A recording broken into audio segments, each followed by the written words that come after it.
Welcome, welcome to the show. I am your host, Daniel, and after taking a short break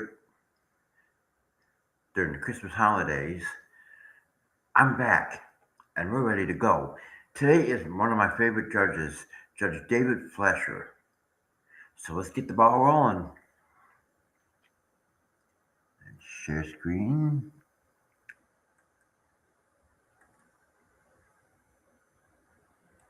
Make this bigger so you can see it. Ma'am, you were charged with theft. You're facing up to 6 months in jail and or a $2,000 fine. We're going to do probable cause. You have the right to remain silent. Anything you say can or will be used against you. You have the right to have an attorney present if you cannot afford one. One will be appointed to you, ma'am. Yes, Judge. On November 30th, 2024, officers were dispatched to a J.C. Penney in regard to a theft. Upon arrival, the officer met with the complainant, the loss prevention associate, who advised that the defendant walked to the Levi's department with their personal infant stroller, grabbed several clothing items from the store display, and then walked into the elevator area to conceal the items. The complainant advised the defendant then went to the men's and kids department using the same method to conceal more stolen property. The defendant then walked out of the store into the main part of the mall, passing all points of sale. Security attempted to stop the defendant outside the store, and the defendant fled on foot back to the store where she was tackled by loss prevention. Total cost of the items was $415. All right. Ms. Perry, I'm going to find that there's probable cause to go forward with your case. I'm ordering you now not to go to any J.C. Penney. You understand, ma'am? Yes, sir. If I find that you go back to J.C. Penney or you pick up any new case, I will revoke the bond, put you in jail. You will not get any more PR bonds, man. How old are you? 17. What do you do for a living? I'm in school right now, so I play sports. Where do you go to school? I go to Idaho. You're in high school? Yes, sir. Okay. Did you want to apply for a court-appointed lawyer, ma'am? Would you like one? Yes, sir. Okay. You need a lawyer to represent you. I'm telling you now, you're 17 and you've now picked up a theft case. A theft case is probably one of the worst cases that you can pick up because you get one of those on your record, you're branded a thief, and no one hires thieves. So be careful out there. All right.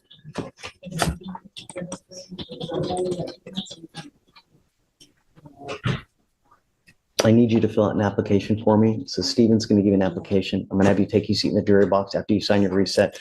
I need you to fill it out for me. Do not leave until you sign our bond conditions, and then we'll have you speak to a lawyer here momentarily. Okay? And that was state conditions, correct? Yeah, state. Yeah. So can you file no going back to J.C. Penney? Just to clarify, all J.C. Penney's are okay. Yes, Your Honor. All no. Give me your last name again. So, hey, did you file conditions on Duval? Yes, Judge, I believe so. Right, come up. We're going to have you sign your bond conditions now. We'll have you give you a reset so you can get you on your way. Yes, sir. Okay? Thank you. Sure thing. His parking is about to expire, so let's get him out. Right now.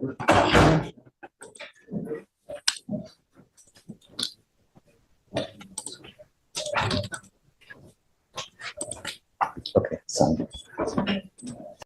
Are you worried that using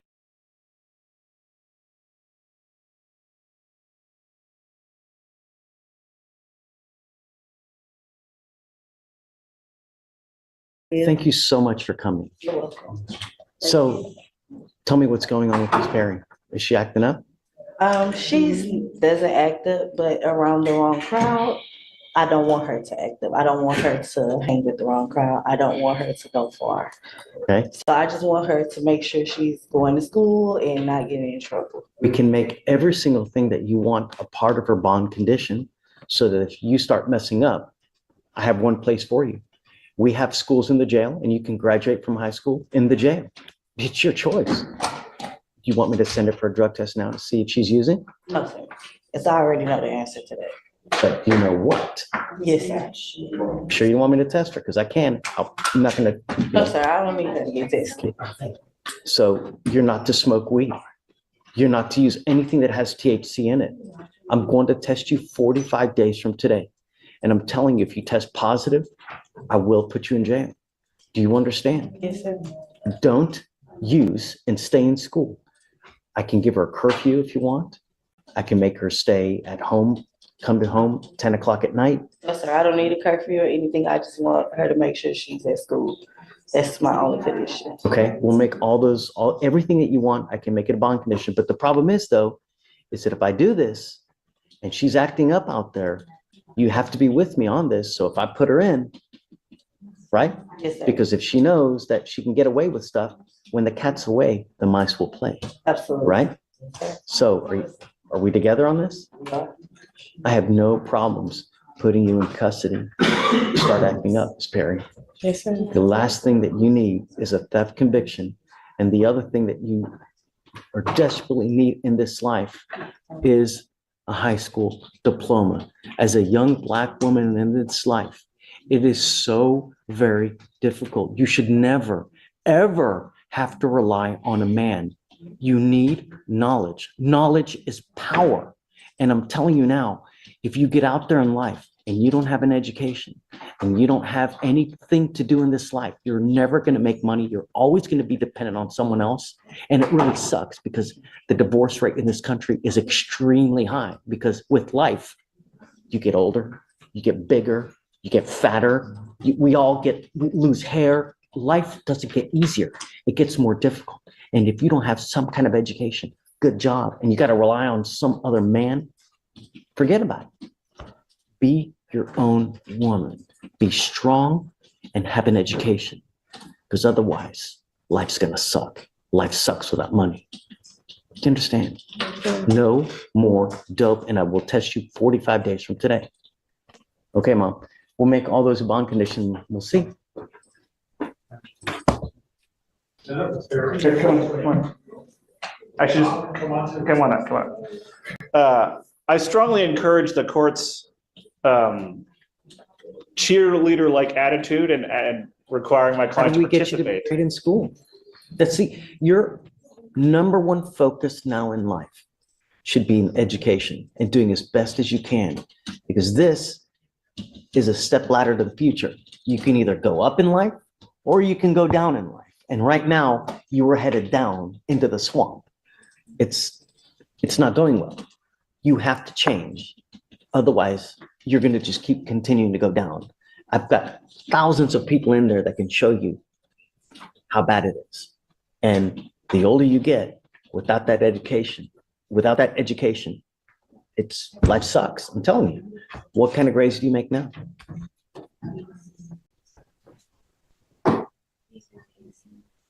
So how do you get to be better in school?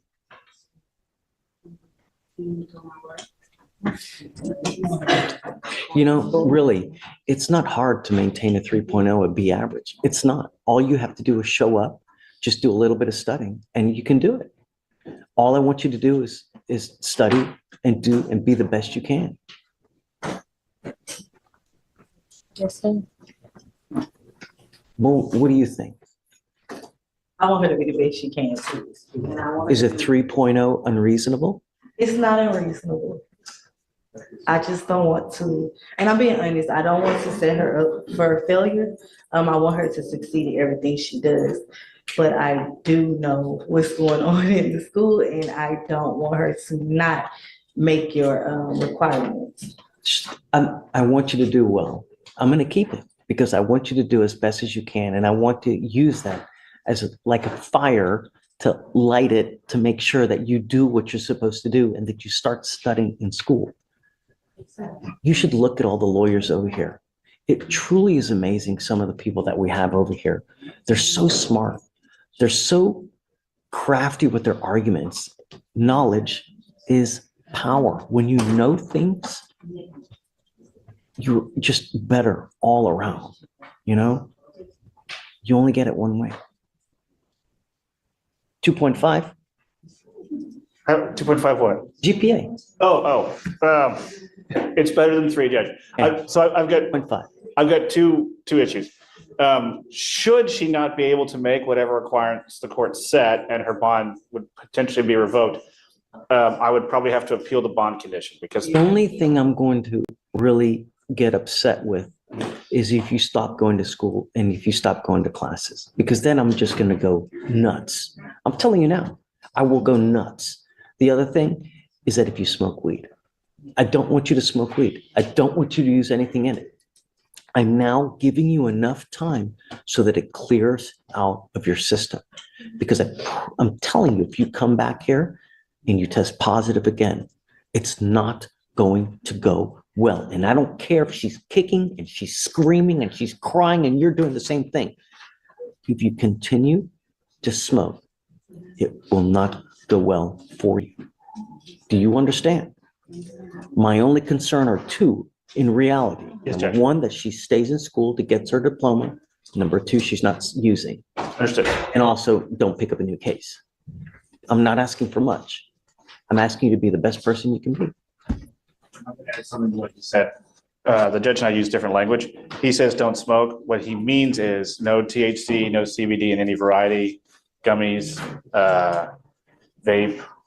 Okay. Already, the legislature's now killing all that stuff, all the Delta 8, Delta 9, all this stuff that you see now. It's all going dodo. Okay, Mom, just if you ever need anything, I'm here for you, for whatever you need, you know? Here's my card. You can always get a hold of me one way or the other. You know, we'll waive the fees, so money's never an issue for anything. I don't care about the money. I care about actions. You can either make the right action or you make the wrong action. Think before you act, think before you speak. That's it. All right, guys. Thank you, Judge. So 2.5, Alicia, please. Yes. Mr. Beltran, you're charged with reckless driving. You're facing up to. We need to fix this. This is the chart. This is not right. It's 30 days since I made all the fines.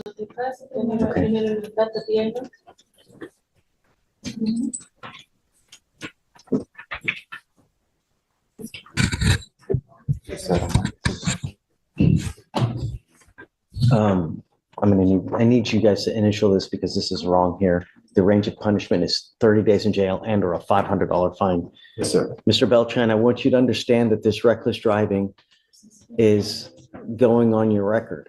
And I've already advised you this before, that the legislature has made it really easy for DAs across Texas to take and seize cars from individuals who participate in this type of action. This now is going on your record. You start acting the fool in a car again and you get pulled over and they charge you with either racing, reckless driving, or something like of this manner, get ready to lose that car. Because I'm telling you, I've had person over person in this court have their car seized because of multiple actions like this. Do you understand? If you want to act like this, go to a special place. They have them in Houston. If you want to race, if you want to do stuff in this nature, they have proper places, but not on our freeways. You understand? You're giving up the right to a trial, right to compel witnesses to testify on your behalf, confront and cross-examine your accusers. If you're not a citizen, there are possible immigration consequences. You can be deported, excluded from the country, denied naturalization. You give up the right to appeal. Here's something most drivers don't know.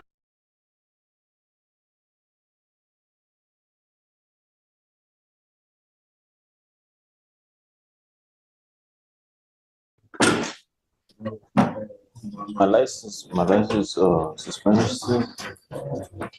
Can you run his license, Alex?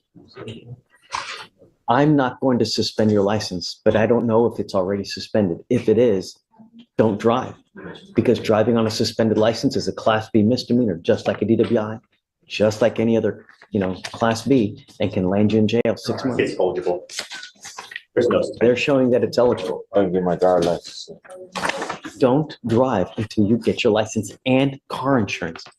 I'm going to tell you, if you get into an accident and you kill someone or you create $30,000 worth of damage, they're going to come back and they're going to sue you for car insurance for $50 a month.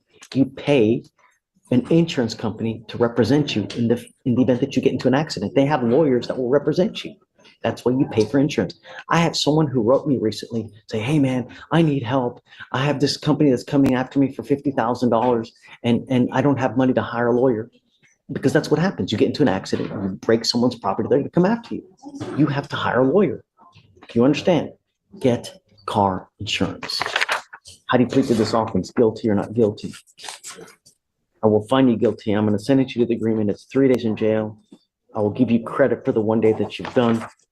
All right, sir. Thank you so much. Thank you, All right, please see the clerk. Yeah. How did the meeting, you met with the other two yesterday? Did. Great. The enhancement process completed. I just have to. Great. Great. Awesome. That's done. And you say that we're gonna have to talk to Chief about that. Oh, What we have on docket is. oh, that's Miss, Never Play Monopoly. Why? What happened? That's a decision-making class, right? No, that was on Camacho. What's she have? She has the terroristic threat, I think, where she had a gun, a toy gun. Oh, I thought, there was no PTI off in that case? Got it. All right. I don't know. Oh, right. So in that case, you guys are just talking to see what you want to do. When you come back, let us know if you want to set it or whatnot. Right. Yeah, okay. We're gonna try to get her an evaluation too, but it's not a competency evaluation, it's another. She did the TRAS, but it's another evaluation we want to get done for her. You already did it? No, we're in the process of trying to get it done. Set it up for you now, so we can get it done quick, because I think the case is old too. It's like over 200. It is getting old. Can we So, set it for next week, early next week? yeah, we can Okay. do that. I'll talk to. We'll give you I'm here on Abel Morales, Judge. It's a probation on a DWI. There's an MRP. You sent him for a drug test. He wasn't able to take the drug I'm test. revoking his mom. Come up, Mr. Morales. Judge, he is forthright. When he left here to go take the drug test, he asked for the number for a recovery coach. So we, I don't know. I ordered him to go take a drug test. You failed to do it. You didn't do it. There are consequences for action, dude. I went. I just couldn't go. he was there, he just couldn't. I use stayed the till bathroom. 5 o'clock. They give you water. There's no reason why you can't go. I had a lady the other day, she had 5 bottles of water to be able to go. She was there for 4 hours. There's no reason why you can't. I asked for water. They told me there's a water fountain that didn't really work on the 5th floor. Judge, we know what the outcome of the drug test is going to be. He's been forthcoming with me from day one about that.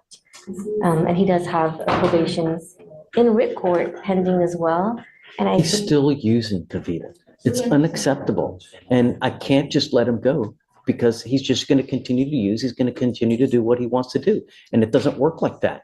You've done nothing on your probation. I ordered you to go take a drug test. You didn't do it. There are consequences to action. And he now goes with you. I understand, Judge, he is possibly going to go to SADF on writ court. I think that's exactly what we need. No, that's what we need. And I'm going to tell you now, I will not let you go. I can keep you for the next 3 years until you come clean. We will continue to dance together. Do you understand? Yes, sir. I'm not running from anything. I mean, I don't mind going to take a test right now. I just Ship has couldn't sailed, go. Mr. Morales. I gave you the opportunity. That ship sailed. I gave you the opportunity on this DWI. I've given you multiple chances. You have literally done 0 while you've been on this probation. So, you want a back rub too? I'm not asking for any leniency. In life, when you put your heart and soul into it, you can achieve damn near anything. That's what's so great about this country. You don't live in other places where you don't even have internet. You can do anything you want. Mind over matter. I've given you chance, I've given you after chance, and you've repeatedly failed and you continue to use. Now I do it my way. Goes with you. Sorry, Kavita. But he's probably gonna go through the treatment and status. There's some pending stuff that they're waiting to get him into that program. Yeah. And I'll follow up with the felony probation as well. In regards to his probation here, if he goes to status, are you going to unsat term him? No, I'm keeping him. I want to know how the setup goes. And then I want to continue with the aftercare. Because he'll go to SATA for however long it is, assuming he completes it successfully does it, he gets into aftercare and we maintain hands on him until aftercare is completed. If he completes it, if he doesn't, right back to SATA once again. We just did it with someone else, right? And we're going to continue to do it until he's clean. We're going to beat it. Beats the right in. So I take it I can't work something out with the state. Thank you, Judge. I asked you one thing, two things, technically. Don't pick up a new case and stay clean. So, You've not done that. You repeatedly use over and over. You tested positive for cocaine on when? I sent you for a drug test today. You tested positive for marijuana. What else? Just marijuana. Just marijuana. When in prior tests, you didn't test positive for marijuana. So you are now using that as well. What am I supposed to do, Mr. Wyckoff? I can't tell you now what to do. I mean, I ate some gummies, I messed up. I'm sorry, I gotta take you in. I don't know what else I can do, you know? Joseph, do you have anything to add? Yes, Judge. Judge, I don't know, I admonished Mr. Wyckoff early on about, the strictness of his bond conditions and not to use any illegal substances. And I'm not quite sure where the disconnect came from, but he's, had that positive test. And then you say you tested positive today as well? Yeah. And the thing is that I would venture a guess that of all the cases that you have and that you've had with us since 2011, how much have been involved because of this one way or the other? When you get clean, good things happen. But I can't. I got to take you in. It goes with you. All right. I'll get a bond. Of course. I will. I'm going to set your bond at 5,001. Okay. All right. License. Yes. You want a license? Okay, if there's one AI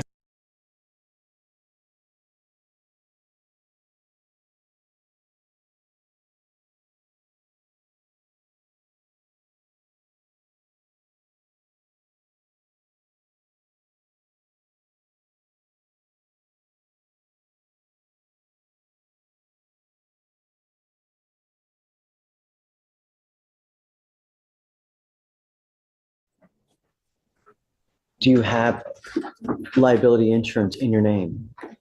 You have car insurance? Okay. What do you do for a living, man? What do you do for a living? I'm operations expert. What does that mean? I work for Anthem Blue Cross Blue Shield. My position is operations expert. And how much money do you make a month? It varies. I am on FMLA right now, so I'm not working necessarily full time due to that. So how much money do you have coming in a month?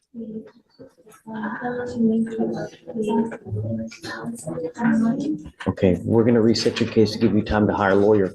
I want you to understand that if I find that you're driving like this, I'm going to take your privilege to drive away from you.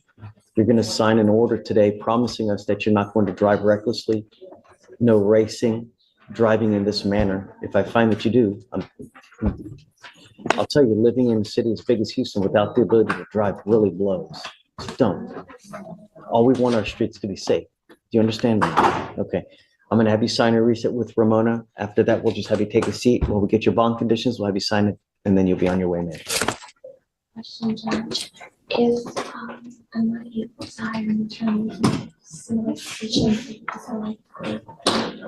You make quite a bit of money. You have to qualify for an appointed lawyer, be at or near the poverty line. And when you make a lot of money like you do, which is great, I can't just appoint your lawyer. We don't give them like candy because I have a limited amount. And if they can only take so many cases, and if I give you one, I might not have one for another person who really, really needs it, So we'll give you time though, and you'll have plenty of time. And remember, there's a gajillion and one lawyers in Harris County. Negotiate with them. Say, hey, I can pay this much. 90% will put you on a payment plan, and don't take up a first blush. Renegotiate with them. They say, okay, I'll charge you this much. Okay, well, I can do this much, and then I can pay as we go. A couple $100s a month, and then they'll. But remember, it's like buying a car. Don't go to a Ferrari dealership. Don't go to Bugatti. Go to what? Okay? Okay, man, please don't leave until you sign our bond conditions. And if you can file no reckless driving, no racing. Yes, Judge. Et cetera. Yes, Please. Okay, please. You speak English, ma'am? Thank you. Ma'am, you were charged with 2 counts of assault. You're facing up to a year in jail and or a $4,000 fine on each of those cases. We are going to do probable cause. You have the right to remain silent. Anything you say can or will be used against you. You have the right to have an attorney present. If you cannot afford one will be appointed to you. On November 29th, 2024, officers were dispatched to an apartment complex regarding a disturbance, an unknown weapon call for service. Upon arrival, the officers met with 2 complainants and a witness who advised that the defendant is their cousin. The first complainant advised that after the defendant called her downstairs, the defendant pulled her hair and pulled her to the ground.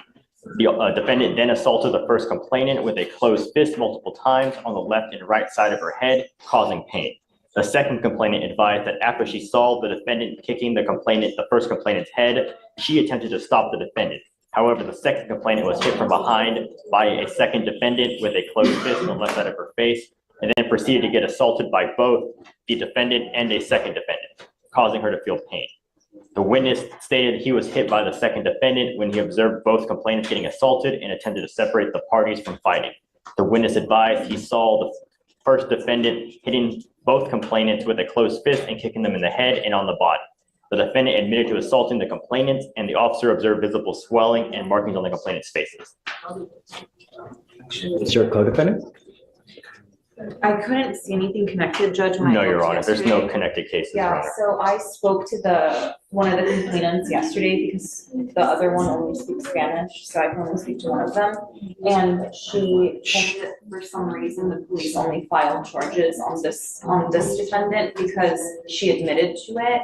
I believe is what happened, but also, Judge, I just wanted you to be aware that there were major injuries sustained by the witness and one of the complainants, and they were all checked out by HFD and all were checked out by HFD, and 2 were transported to Memorial Hermann Hospital Southeast for further evaluation. I mean, serious bodily injury to where a felony can be filed? It depends, I need to request the medical records, Judge. Was alcohol or drugs, did that play a part?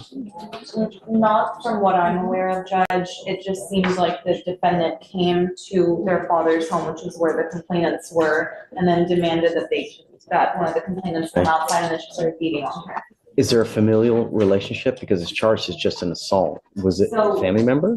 So the 2 complainants and the witness are all siblings, and they're cousins with this defendant and the 2 others that were involved on the other end. Yeah. So it is a family relationship, Judge. The complainant does want no contact and to restriction. Okay.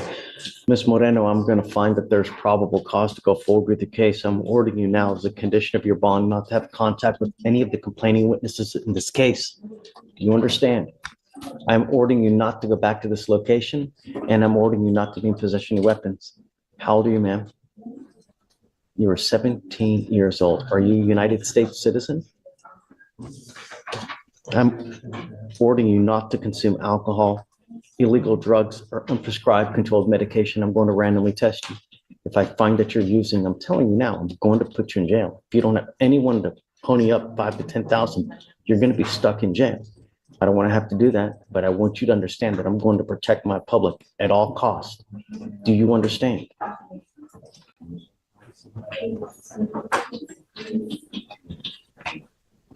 You know what? I'd like to send her for a drug test right now. I'm sending you for a drug test. If you fail the test, if you fail to come back, I'm going to issue a warrant for your arrest. You understand? I'm going to have you go take a drug test. We're going to have you come back, and then I'm going to have you talk to a lawyer here momentarily. Do you understand? Come back, because if you don't, I will issue a warrant, man. Okay? Just take a seat, man. This is how you can uncover all the secrets of your family.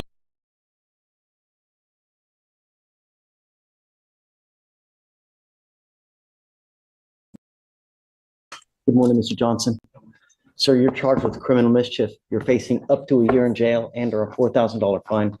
We're going to do probable cause. You have the right to remain silent. Anything you say can or will be used against you. You have the right to have an attorney present. If you cannot afford one, one will be appointed to you, sir. Yes, Judge. Officers were dispatched to a disturbance at a residence in Harris County, Texas. The complainant, the father of the defendant, told the officers that the defendant was being aggressive toward him and other guests because he was intoxicated. The complainant advised the defendant does not live at the house and was temporarily sleeping on the couch. The defendant began yelling at the officer and quickly approached him. The officer detained the defendant. In the living room, the officer observed damage to the wall and rug, as well as broken dishes. The damage was approximately $800. Damage? I didn't hear. I'll check the damages. I see that he told the officer the defendant was being aggressive toward him and other guests, and the officer observed damage to the wall and rug. And let me. Wonderful. Who did that? There was I apologize. There was It's okay. a witness, I think it was the defendant's brother. So the complainant, the owner of the house, had stepped out of the house. And then while he was out, the witness, the brother, observed the defendant, break dishes and punch holes in the wall. Okay, so you have a witness that puts him breaking the stuff. Yes, Judge. Okay, all right. Mr. Johnson, I'm going to find that there's probable cause to go forward with the case. I'm now ordering you as a condition of your bond not to consume alcohol, illegal drugs, or unprescribed controlled medication. I'm going to randomly test you. I want you to understand one thing and hear me clear, Mr. Johnson, that if I make your bond $5,000 to $10,000 because you violate conditions and you don't have anyone to pony up that kind of money, you will be stuck like Chuck until this thing is over with. So consider this when you're out there in the free world. Because if I find that you violate these conditions, you go back to this house, you start breaking more property, I'm going to put you in custody and I'm going to make your bond high. You understand? Sure. How old are you, sir? What do you do for a living? I'm a caretaker for my brother. My brother's legally bond, so caretaker for him. You earn money from the state for doing that. Sure. How much money do you earn money from the state? It's $900 a month. How much time does that take of your day to take care of? And how old is your brother? Brother is 33.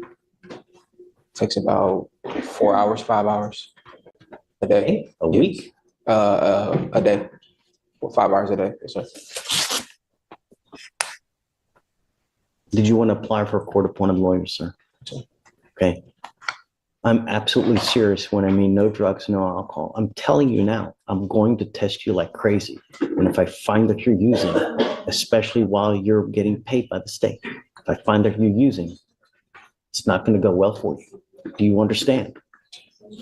Take note, because heed this warning, sir. All right, I'm going to have you, Stephen's going to give you an application. I'm going to have you sign a resource with Victoria. We're going to have bond conditions created for you. You will sign for these conditions and then we'll find your lawyer, sir. Come on.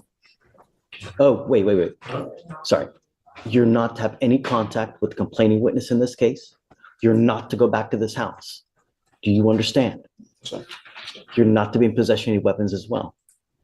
I will say, Judge, I did speak to the complainant, his father. He does want to continue to have contact. He said that the defendant has apologized and he's not letting him stay there anymore, but he would like to be able to have contact with him. You know, Mr. Johnson, there are people in this life that when they drink and when they use, they become very happy people and they're fun to hang around with. You know, they're the life of the party. They make jokes. They're great.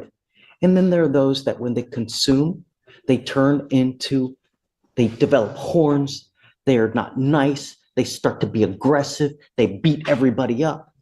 If this is you, then don't use. Do you understand? Because if you cannot control yourself, because I'm going to tell you now, 90% of the people that we have, no self-control. And it gets worse when you start using. You understand? Okay. I will allow contact, but you're not having threatening or harassing contact with the complaining witness in this case.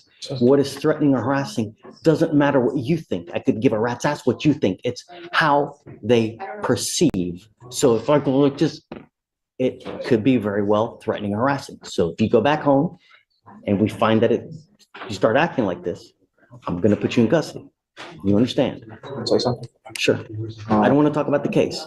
I'm just giving you the expectation of how we are going to move forward. That's it. I just be nice. It's not hard. And if consuming makes you devilish, done. Got it? All right, come on. Morgan, what do you say?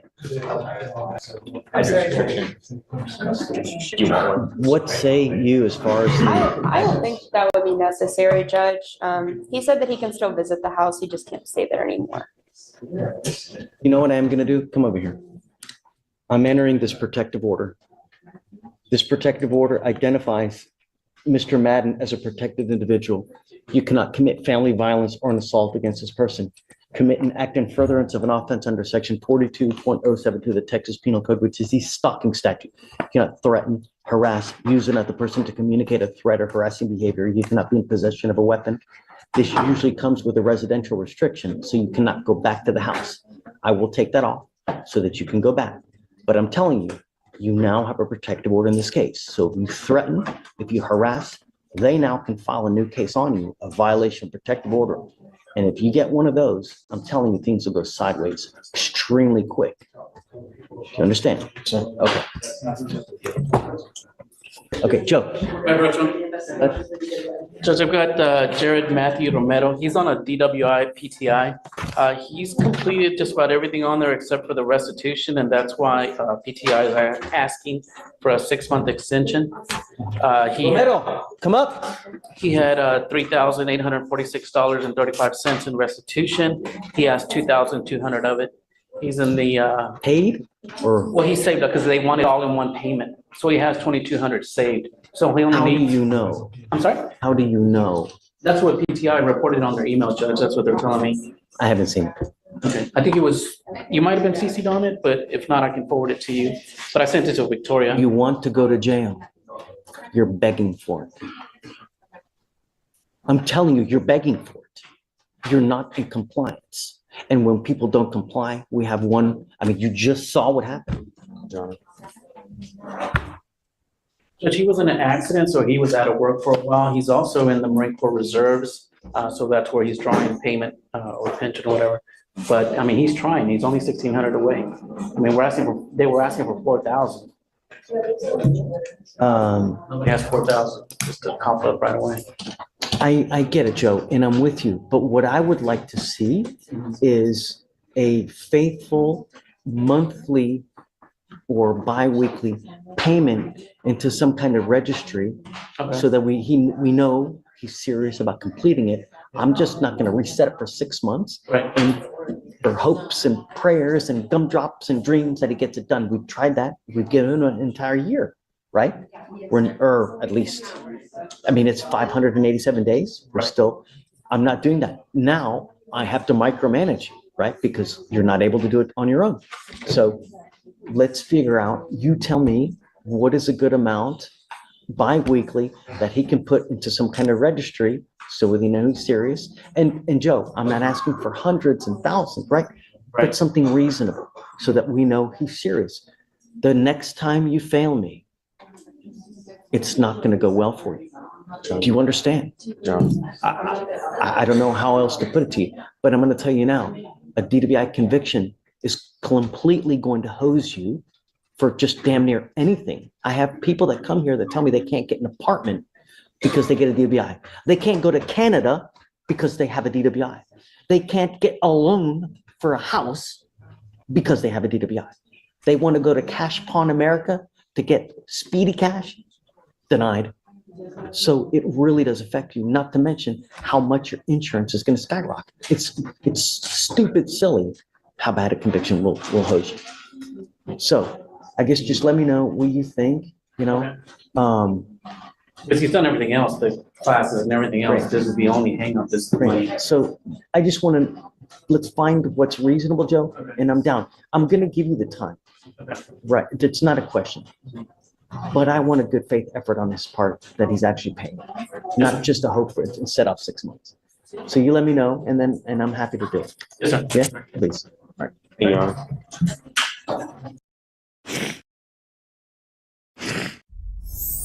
When congestion gets in the way, flush.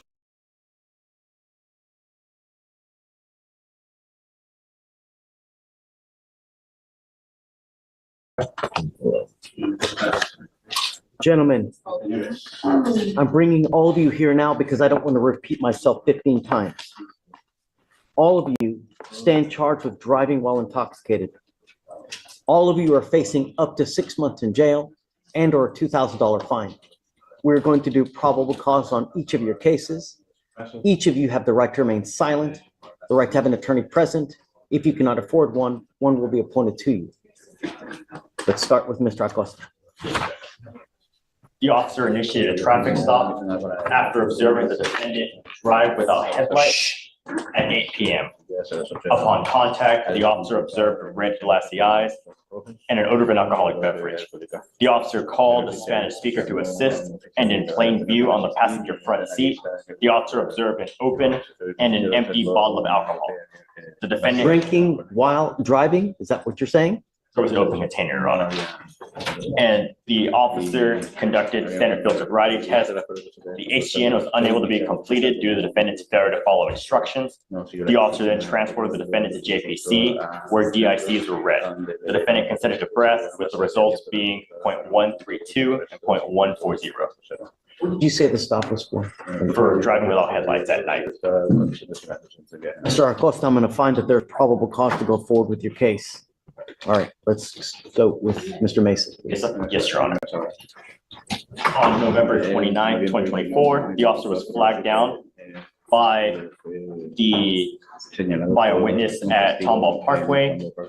The officer observed the defendant's parked vehicle on the #1 lane northbound feeder road with hazard lights on. Upon contact with the defendant, the officer observed the defendant to have red glassy eyes and a strong odor of an alcoholic beverage. The defendant admitted to drinking prior to driving. Standard field sobriety tests were conducted.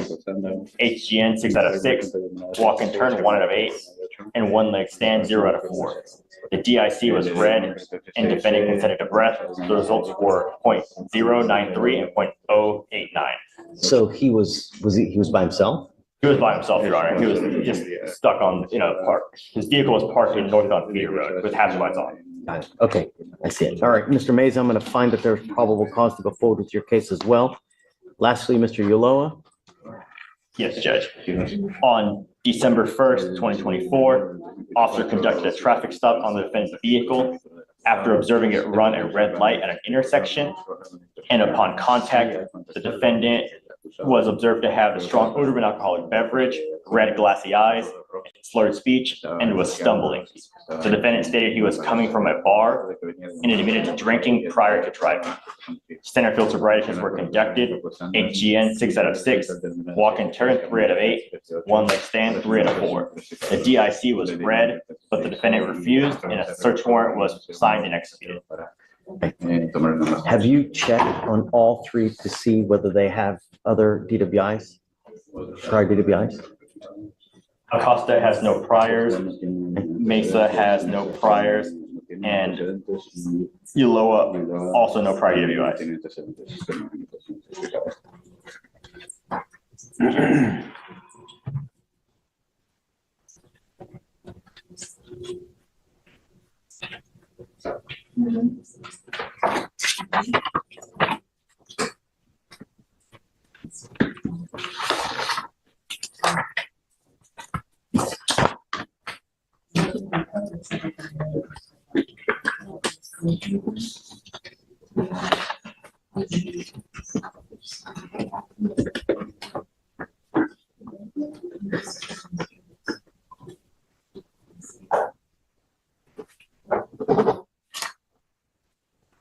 Gentlemen, I don't know what your immigration status is, but if you are not in this country with permission and you go to jail and immigration finds you, they will put a detainer on you and you will be stuck like Chuck in custody until these cases are over with, and then you will be shipped off to immigration, or you will sit for another 6 to 9 months waiting for immigration to do whatever they're going to do.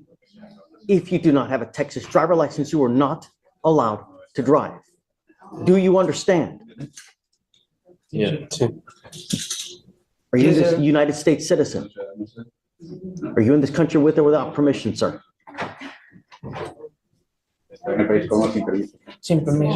What happens if you go to jail? What did I just tell you? Did you hear anything that I just said?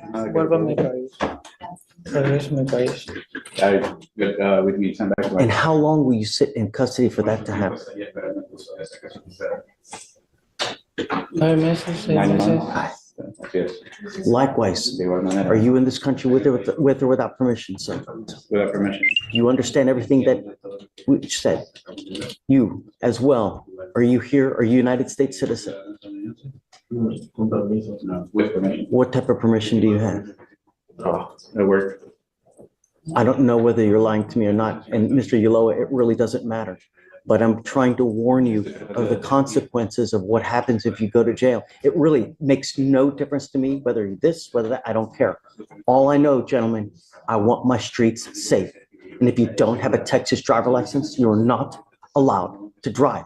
Each of you will be signing a promise with me that you're not going to drive. And I don't care what your reason is. If I find that you drive, and I don't care if Jesus comes from heaven and needs to ride to church, you get into a car and drive, we will have issues.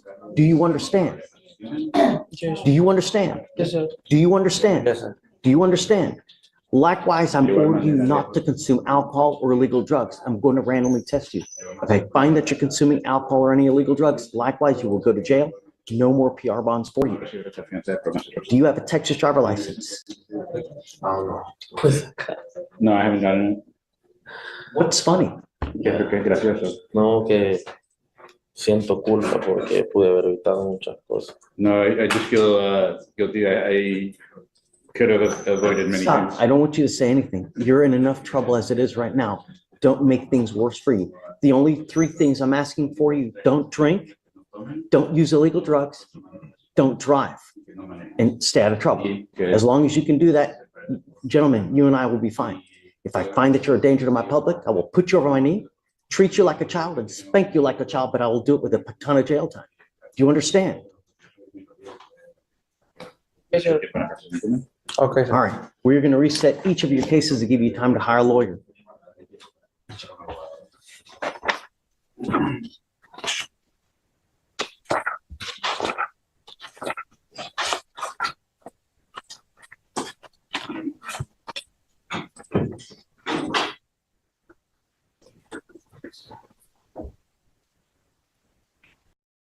Want the fastest working GLP-1 for half the price?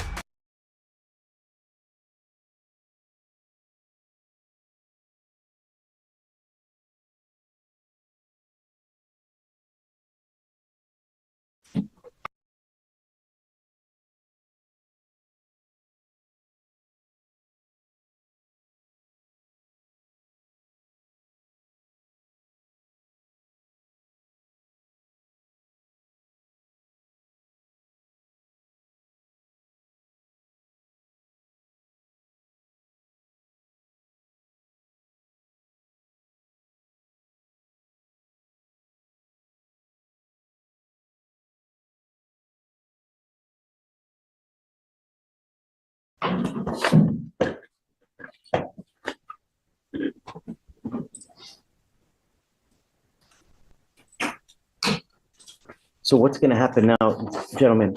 I will have you come up here. Each of you will sign a document promising me that you're not going to drive. After that, I will get you to Ramona, where each of you will sign a reset. We're going to get you out of here for you guys to go hire a lawyer. After that, you will each get with Fleischier for your bond conditions, so you sign and so you know exactly what you can and cannot do. After that, you will be free to go. Gentlemen, you are lucky that you're not in custody now. Make the most of it, because the next time you go to jail, you may not get as lucky. And I'm telling you, on any given day, I have about 10 people that are sitting in there with immigration detainers. Don't push your luck. All right. Thank you, sir. Good morning, Mr. Wenzel. Is it Wenzel? Wenzel, yes. Weinzel? Yes, sir. Mr. Weinzel, you're charged with assault of a family member. You're facing up to a year in jail and or a $4,000 fine. We are going to do probable cause. You have the right to remain silent. Anything you say can or will be used against you. You have the right to have an attorney present. If you cannot afford one, one will be appointed to you, sir. Officers were dispatched to a residence in Harris County, Texas, in response to a disturbance. The complainant, the defendant's nephew, and the defendant lived together and were involved in a verbal argument regarding house chores. The complainant told the officers that the defendant struck him once in the face with a closed fist, causing pain. Officers reviewed cell phone video of the incident and observed redness and swelling where the complainant was struck. Say it again. Yes, Judge. So officers were dispatched to a disturbance at a residence. The complainant, who is the defendant's nephew, lives with the defendant, and they were involved in a verbal argument regarding house chores. The complainant told the officers that the defendant struck him in the face with a closed fist, causing pain. The officers reviewed cell phone video of the incident and also observed redness and swelling where the complainant was struck. And what's the age of, are we talking a young, don't, please. 20-year-old, Your Honor. Okay. Have you spoken to this person? Yes, Judge. Tell me. So he lives, the complainant lives with his grandmother in that house. The defendant lives on the property, I believe in a shed in the back, and then he's permitted to use the kitchen and the washing machine and things like that. The complainant just asked that they have no threatening or harassing contact. He didn't request a full no contact because he does kind of use that house and they live at the same address. Is that dangerous? The problem is, Mr. Wenzel, is, I don't know what kind of relationship you have with this person. And it's a 20-year-old. 20-year-olds are like volcanoes about to erupt, and you never know when you're going to catch a 20-year-old on a good day, you're going to catch them on a bad day. And the last thing I want is for you to pick up a new case. So it scares me that, we're not having no contact. We're not associating with each other. But the problem is that you're invariably going to run into him again. Good. We're not. So what do you do with yourself? Do you have an income? No, I'm 100% disabled. Okay, so let's do this. I had a feeling whether I was going to give you a lawyer or not. So I think the thing that we should do is let me give you a lawyer. We can talk about the dynamic, how to go forward. But the last thing I want is you to accidentally run into him. You guys have more beef. You guys end up fighting again, and then more charges are filed. So let me appoint you a lawyer, and then we'll figure out. For now, no threatening or harassing contact with this person. I'm issuing a protective order. So he has a protective order in his favor now. So if you violate this protective order, they can file additional charges against you. Do you understand? And look, there's probably one already as it is. Yeah. On December 2nd, they issued the protective order.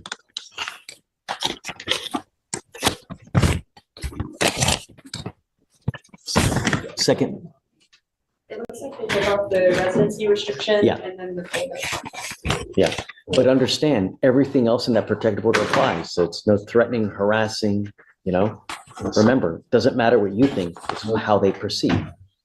All right. So what I'm going to have you do is I'm going to have you step over, sign a receipt with Ramona. We'll have you find a seat somewhere, and then I'll have you speak to a lawyer here momentarily. Sure. Let's see. I have one already on file. So, okay. You are Juan Morales Calel.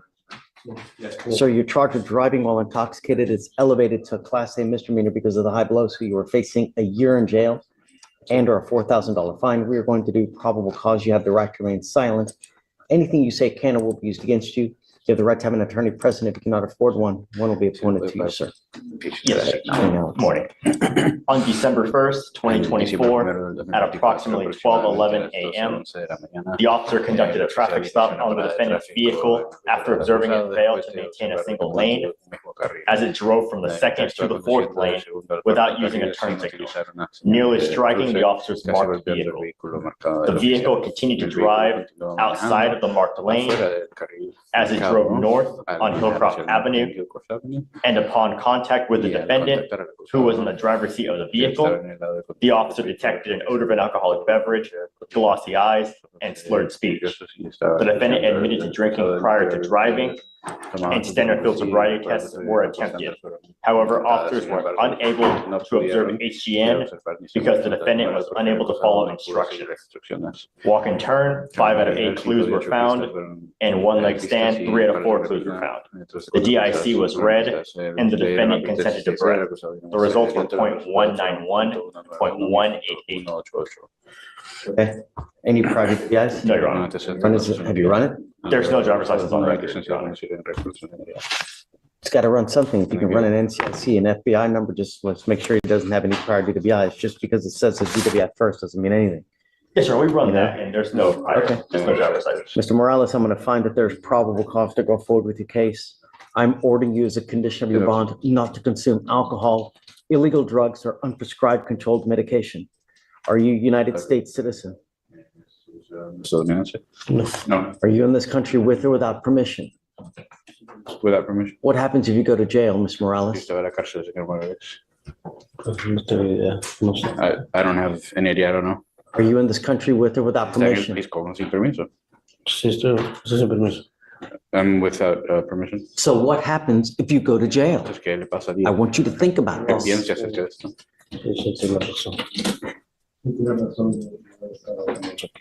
Yes, you're right. I shouldn't be doing this here. Immigration sweeps the jail on a daily basis, every couple of hours. If they find you in the jail, they will put a detainer on you and you will be stuck in custody until this case is over with and then shipped off to immigration. You will sit in jail for about 6 to 9 months, if not longer, waiting for all that to happen.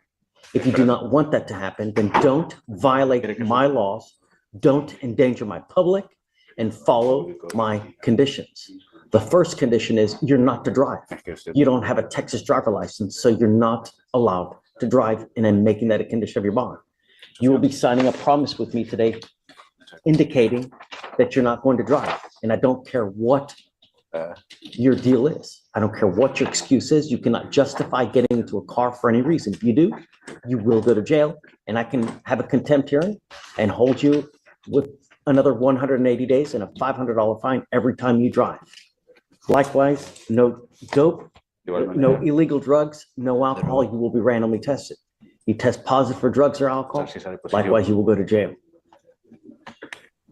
You have a lawyer. It is your responsibility to stay in touch with Mr. It says, I have Sharma. That's it. It's the other Morales. It's Juan. The top of. Oh, okay. You have a lawyer. It's your responsibility to stay in touch with counsel. If you lose out of contact, if he tells me that he can't get a hold of you because you're playing games, likewise, I will issue a warrant for your arrest. Mr. Morales, you will not get any more warnings. Heed this, take this as it is. If you don't, we have only one place for you. Okay.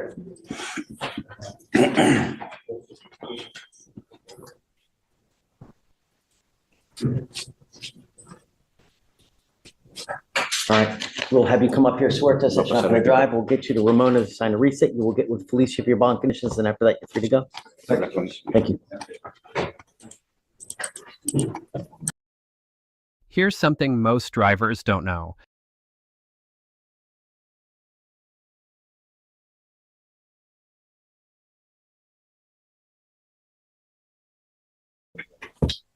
Good morning, Mr. Lemberg. Sir, you're charged with driving while intoxicated. You're facing up to 6 months in jail and or a $2,000 fine. We're going to do probable cause. You have the right to remain silent. Anything you say can or will be used against you. You have the right to have an attorney present. If you cannot afford one, one will be appointed to you, sir. Yes, Judge. On December 1st, 2024, the officer conducted a traffic stop on the defendant's vehicle after observing it operating with an expired registration traveling north on Kirby Drive. Upon contact with the defendant, the officer observed the odor of alcoholic beverage, glossy eyes, and an open container on the passenger side door. An open container. The passenger side door, Judge. Standard field sobriety tests were performed. HGN 4 out of 6, walk and turn 3 out of 8, one leg stand 3 out of 4. The DIC was read, but the defendant refused. Blood search warrant was signed and executed. Stop for expired registration, Your Honor. No driving facts, Judge. What do you mean? It's not like he ran a red light or failing to attend a single lane. It was simply the registration. Get it? He's got an open container. A year and a half ago, he had one dismissed. I understand, Judge. Do you have any more details? Is it cold to the touch? Is it halfway down? Passenger side door. I know, but people can put it in the passenger side door, Marcos, you know?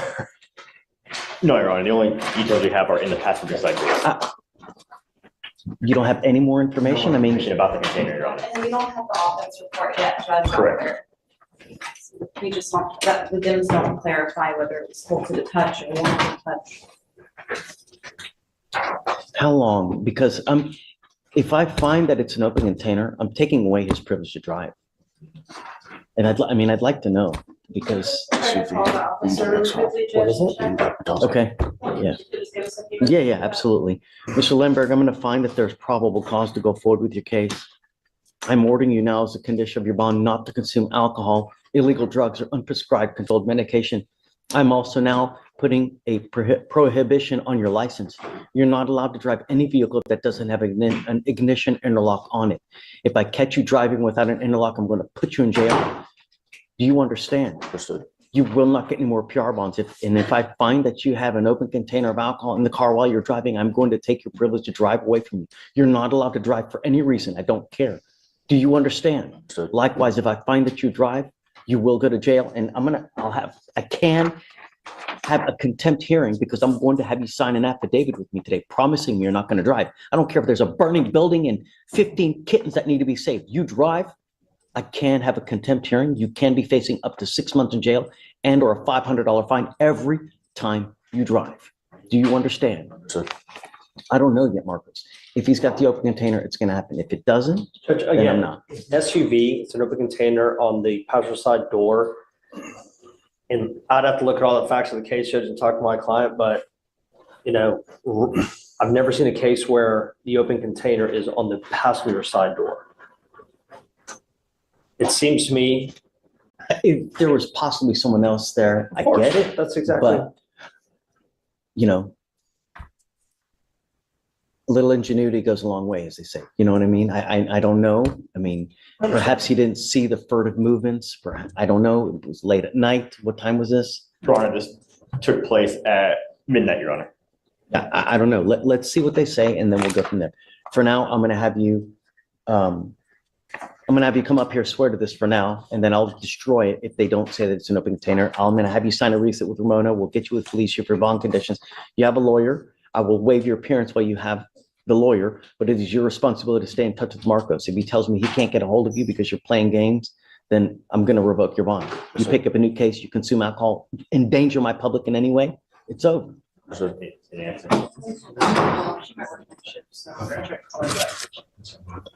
it again. Oh, the deputy didn't answer, the judge. So just to be clear, Judge, is he able to drive with the interlock, or you're saying he cannot drive? I guess I'll give him the benefit of the doubt now because I just don't know. But can you reach out to the officer? And then if you find that it is an open container, it's like cold to the touch, halfway, drunk, come back, let me know, and then I'm taking it away. For now, I'm ordering you not to drive any vehicle that doesn't have an interlock on it. And that's it. I would hope that it's elementary that you understand you're not supposed to have alcohol in the car while you're driving. Elementary. Excuse me, you're reading. Judge, do you want the order file? Please. Good morning, Mr. Duvall. Sir, you're charged with assault causing bodily injury. You're facing up to a year in jail and or a $4,000 fine. We are going to do probable cause. You have the right to remain silent. Anything you say can or will be used against you. You have the right to have an attorney present. If you cannot afford one, one will be appointed to you, sir. Yes, Judge. The officers was dispatched to a residence in Harris County, Texas, in response to a disturbance with a weapon. The complainant advised that she was in her home when she heard someone knocking loudly on the front door. When the complainant's husband, the witness, opened the door, he and the defendant started arguing. The complainant stepped between them to try to stop the fight, and the defendant shoved her, causing her to fall to the ground and hit her head, causing pain. The witness told the officers that when the complainant fell, the defendant called her a dumb bitch. And when the officer spoke to the defendant, he stated that he went over to the complainant's house after the complainant and the defendant's wife got into an argument. The defendant then stated that the witness chased him with a machete and a baseball bat. The officers did not find either of those items at the location. Who said that? The defendant stated the witness chased him, but the officers did not find this. Okay. Do we know if she still wants to have contact? Have you got the rip done? The rip was done. Yes, Judge, I spoke to this complainant, she's requested no contact. I think they're neighbors, they live about a mile away from each other. And then she's just requested that he's not allowed to come to her property either. Okay. But the bad blood is, I guess, between the gentlemen as well, though. I think it's between Right. both families. She explained to me that there was a argument that was started a couple months ago, just between them, and then it's kind of been ongoing since then. All right, Mr. Duval, I'm going to find that there's probable cause to go forward with your case. Don't have contact with these people. I see there's bad blood, but it's just not worth it sitting in a box 6x9 for months on end because it's just some bad blood. Just don't go back over there. Don't have contact with them. Don't be in possession of weapons, and then everyone's happy. One question, that is my aunt's house. So sometimes I do have to drop stuff up I there. would use someone else. Yes, sir. The problem is that I don't want you to go over there. Yes, sir, I understand. One day they're accidentally there, they start popping off to you, and then boom, you're the one that's on bond for this case. So even if they call the cops and it's not true, and they start, fibbing and saying this, the cops come out, they're gonna be on you because you got the open case. Yes, sir. So when you get into a pissing match with people with authority, 9 times out of 10, you're just gonna lose, right? So it's best to prevent all that, so that's why we do this. Yes, sir. So just don't go over there, don't have any contact, and then we're all happy. Yes, sir. What do you do for a living? Construction. Do you have the ability to hire a lawyer? Yes. What kind of money do you make a month? Well, I just got back to work. I make right at 25 an hour. Okay. If you want time, I can give you time to hire a lawyer. If you have any issues and you're unable. I use Juan Vasquez. Okay. Is that, you want to go hire this person? Yeah, I will hire him. Yeah. Okay. So what we're gonna do now. I was told that I didn't need a lawyer because more than likely this would be thrown out. Do that. Mr. Vasquez, it says something. I don't see how anyone can say that without. Because okay, I didn't. So we got a bunch of DAs here. Everything you say is recorded. They use it, so just don't. Better to have the lawyer work on it to try to work it to your favor, but just don't say anything now because anything you say, they're going to use it against you. So I'm going to have you sign a reset with. Good morning, Mr. Seastrong. Do you have a lawyer today? Tell me what you're doing about that. I'm not able to afford one. Why not? When is the last time you've had a full-time job? Company went out of business in February. I've been DoorDashing. So you are working? Well, it's not enough to afford, but I got my kids. I don't have enough to afford a lawyer from what I make from DoorDash. How much money do you make a month? Probably barely 300, maybe. How much? Barely 300. 300 what? Dollars. What? A day? A week? You make $300 a month. I don't believe that for a second. How do you eat? How do you survive? I stay with my wife. My wife. So your wife works? Yes. What does your wife do? She does assistant at an apartment facility. How much money does she make a month? She just started, so I'm really not sure. It's probably been about 3 weeks or so. Why do the people of Harris County get to pay for a lawyer for you when you don't do anything? How's that fair? Why you get to sit at home, play Xbox, well, why do the people of Harris County get to pay for your lawyer? How's that fair? You're able-bodied. There's no reason why you shouldn't be working. You need a job. Sir, I work, I take care of my kids. We just got No, but you're not taking care of your kids. No, kids need food. They need clothes. Not just love, they need physical things as well. And if you're not pulling your weight, then you're not helping your kids. Your wife is helping your kids.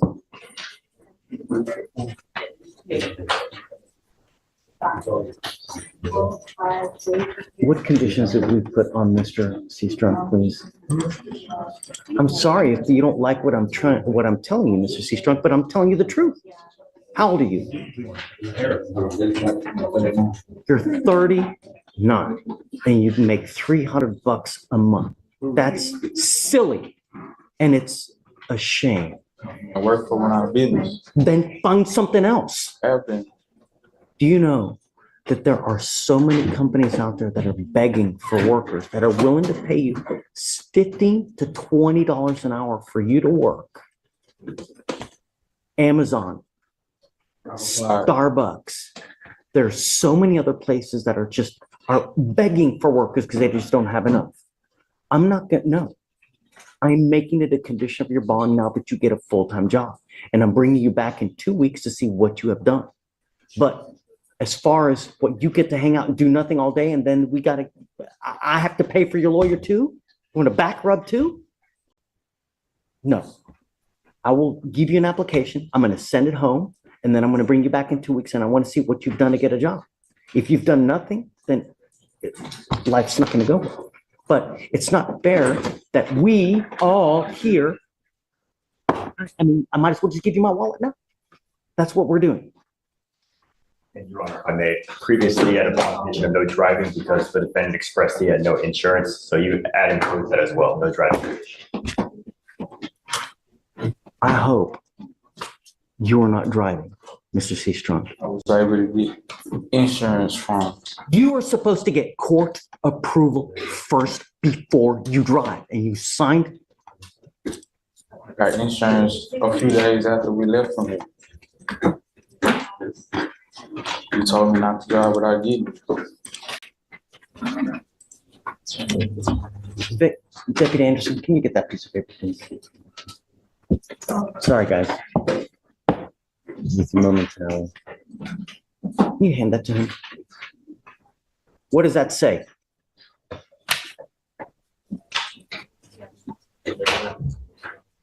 No driving without insurance approval. Man, don't play Helen Keller. No driving without valid liability insurance and court approval. Do you want to go to jail? Don't drive. All I'm asking you to do is follow the law, Mr. Seastrunk. I don't give out lawyers like it's candy on Halloween, and I expect you to pull your weight. And I don't care if you don't like what I'm telling you, but sometimes in life, someone needs to put you over their knee and tell you this is how things need to go. And you, at 39, need to grow up and pull your weight. Start working. Don't be a bum. Can you give him an application? And we will see you back in 2 weeks. And then can you file conditions, please, that he must get a full-time job, please? That way. You're facing up to a year in jail and or a $4,000 fine. So we're going to do probable cause. You have the right to remain silent. Anything you say can or will be used against you. So you're on bond for a felony tampering case, and now you've picked up an assault bodily injury, and you want me to give you a PR bond. Is this right? I don't know anything about your case. I don't know anything. I know somewhat about your history. It's quite scary, as a matter of fact, but let's find out. Alex, please. Yes, Your Honor. On the assault bodily injury, Yes, Your Honor. It says officers were dispatched to an assault that just occurred in Harris County, Texas. The complainant told the officers that she had been walking into a gas station near her apartment when the defendant came out of nowhere and struck her on the arm with a wooden stick, causing pain. The defendant continued to wave the stick at the complainant. The complainant maced the defendant and called the police. The officers observed a minor abrasion on the complainant's arm, and when they arrived, the complainant immediately pointed to and identified the defendant. So we have a regular person walking down the street and they get struck with a stick, a switch. Yes, Your Honor, just a stick as she was walking to the gas station.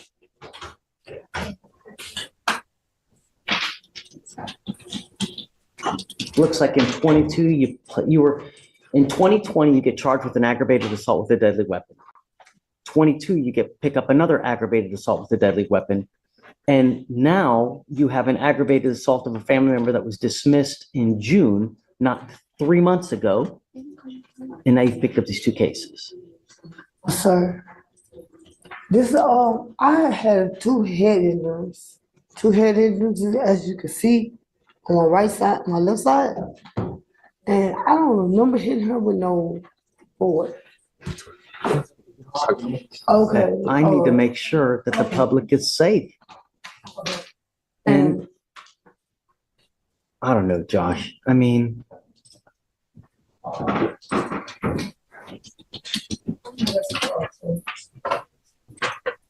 we've given you chance after chance. And ma'am, what scares me is that if we let you out, this is just a random person out.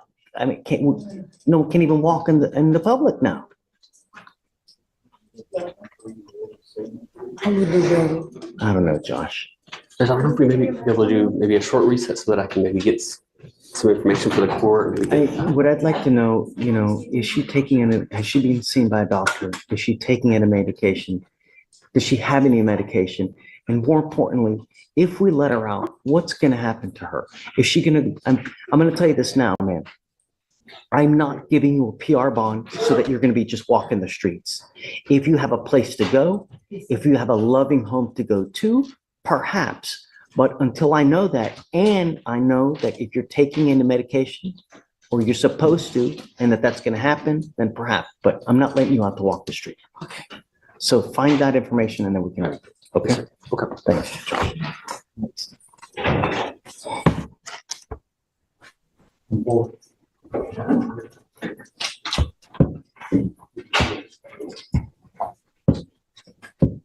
I'm really unhappy with you, Mr. Waters.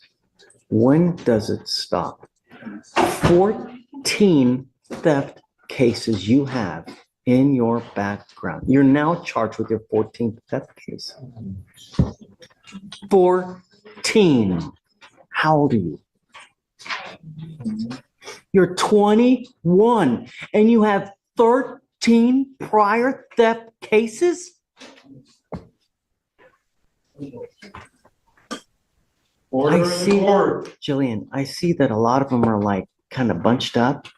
There's like at least 2 different patterns of 4 theft cases that are all together. I don't know what that's about. I mean, I haven't done a deep enough dive into his cases, but what's going on now is that your lawyer wants me to give you a PR bond. I know that you're asking me, please, but the problem is, though, is if we let you out, are you going to pick up a 4th case, perhaps a 15th theft case? I know that you're going to tell me little bunnies jumping in the woods, that of course it's not going to happen. I'm going to have a halo. I know that's what you're going to tell me.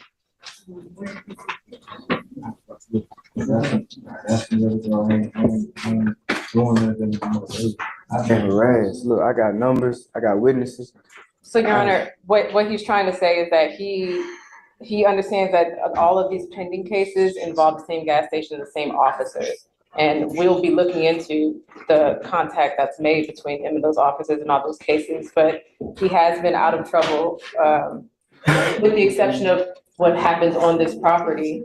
And even, like I said, even the PC with this theft case, it's not in this court, but it's shaky in my opinion. And also the evading as well, Judge, that I was originally on He's backing up from the officers. He's walking slowly. When the other officers get there, he's still at the location. He didn't evade, I would argue. But it met PC, and so we're gonna fight that. But it's not an evading where he just took off running. 13 prior theft cases. Who do you have in your life that's out to help you? I got my girl, I got my baby mama. I got a baby on the way, you know, and I've been staying out the way. Oh my Lord. You have a baby on the way. I've been staying out the way, I promise. Mr. Waters is expecting his very first child. Him and the mother are together. She's very supportive. She was here last week when he was initially arrested. So they're working together Let me to ask you this. create a life for their You family. want your baby to be like you? I don't even want to be like my dad. I promise. Where's your dad? I don't know. Somewhere in Katy.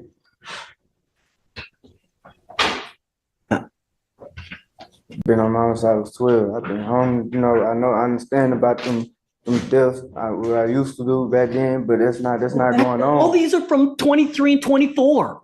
What do you mean back then? This ain't been going on though, like just ever since I came home, when you gave me the PR, I ain't been doing none of that no more. I just been staying out the way. And these same officers just keep on harassing me, jumping out on me, and I can't even go to the store to get You have the same officers that keep listen out when you're trying to think of something to say, you're not listening. If you know that you have the same officers that are coming after you over and over and over, yet you continue to go back to the same gas station over and over.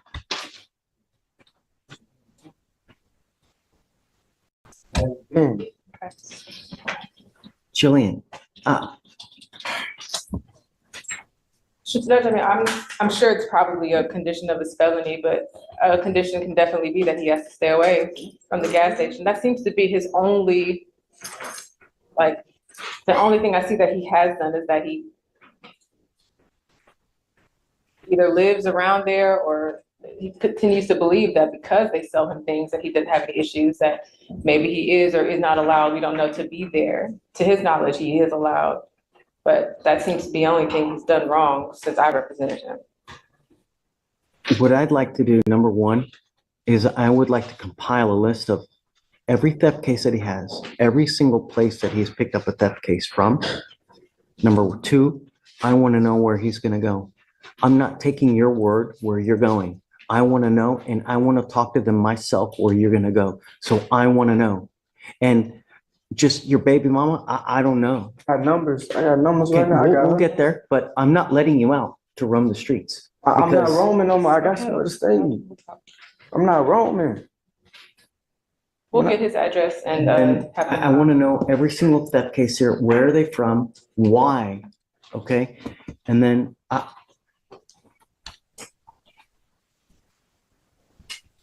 if he has nowhere to go, I want to reach out to the MAC and see what we can do to provide him.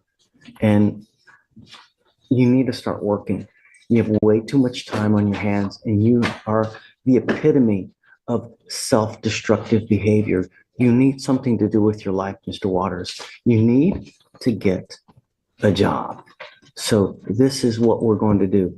And we have a job fair that's coming up. Hold on a second.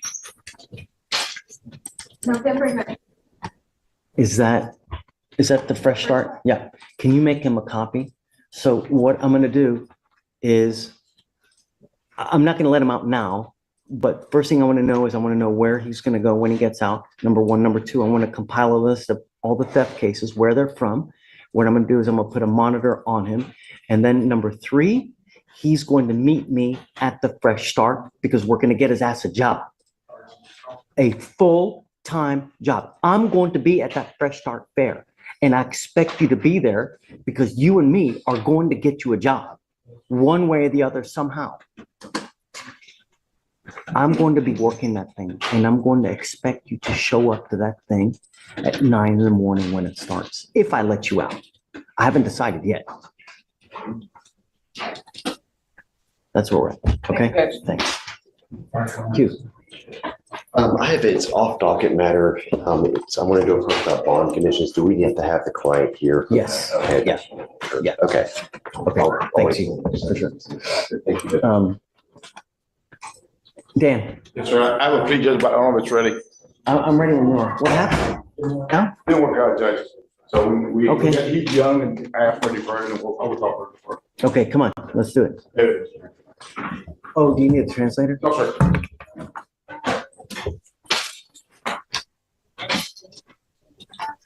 So he only has the one case?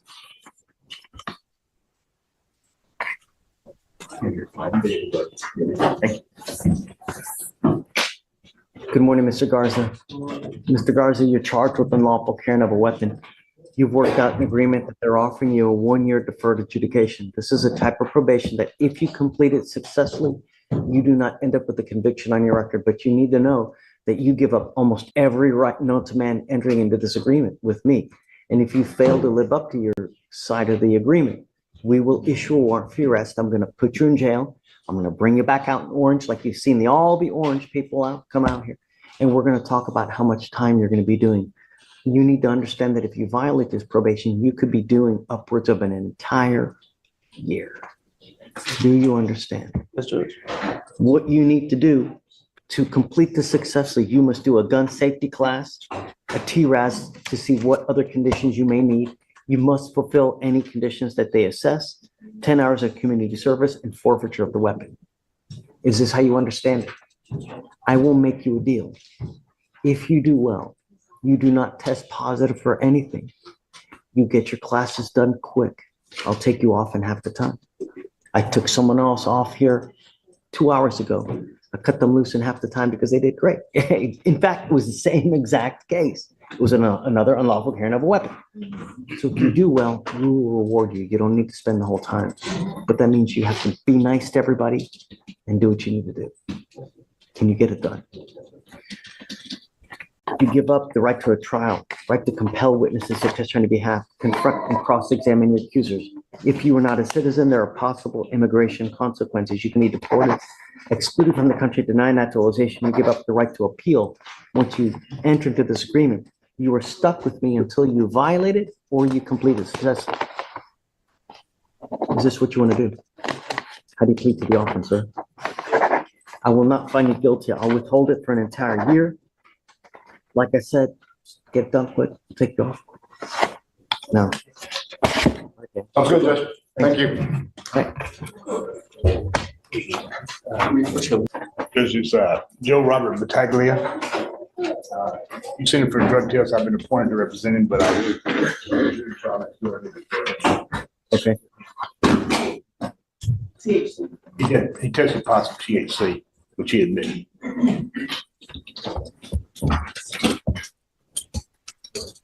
What are you doing with yourself these days? What do you mean? Are you working? Or are you? Yes, sir. Yes, sir, I'm working.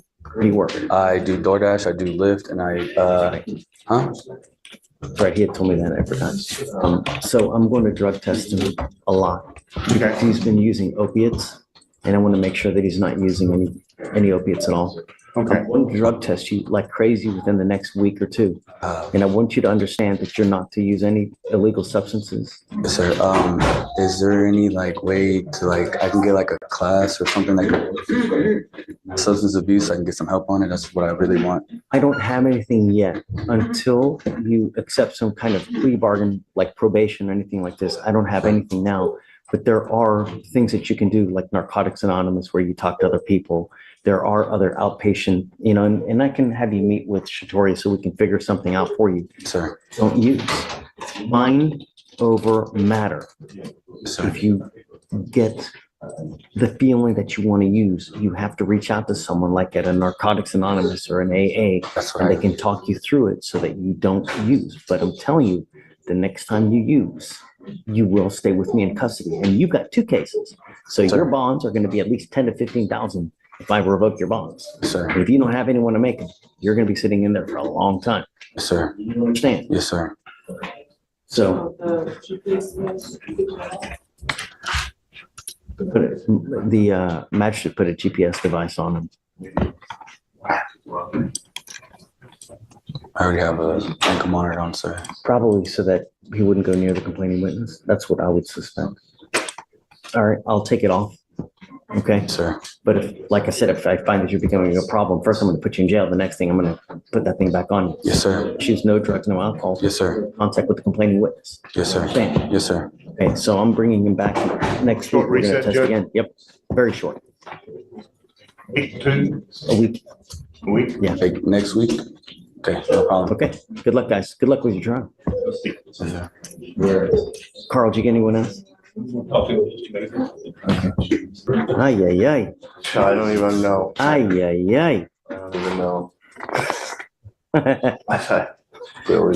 Okay, so it says here that you are wanted for, out of you are wanted out of Pennsylvania for rape, forcible compulsion, rape of an unconscious victim, sexual assault, aggravated indecent assault without consent, aggravated indecent assault, forcible compulsion, another aggravated indecent assault, complainant is unconscious or unaware that PE, indecent assault without consent of another, indecent assault, forcible compulsion, simple assault, harassment, subjecting another to physical contact. That's 1, 2, 3, 4, 5, 6, 7, 8, 9, 10.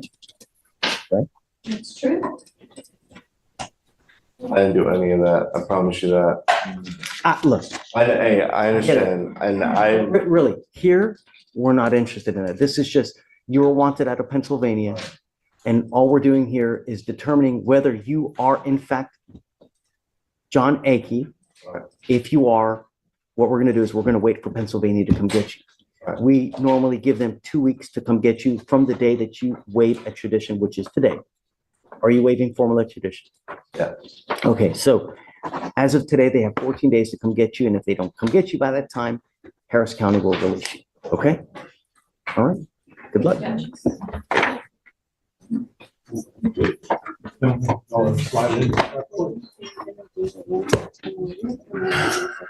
morning, guys.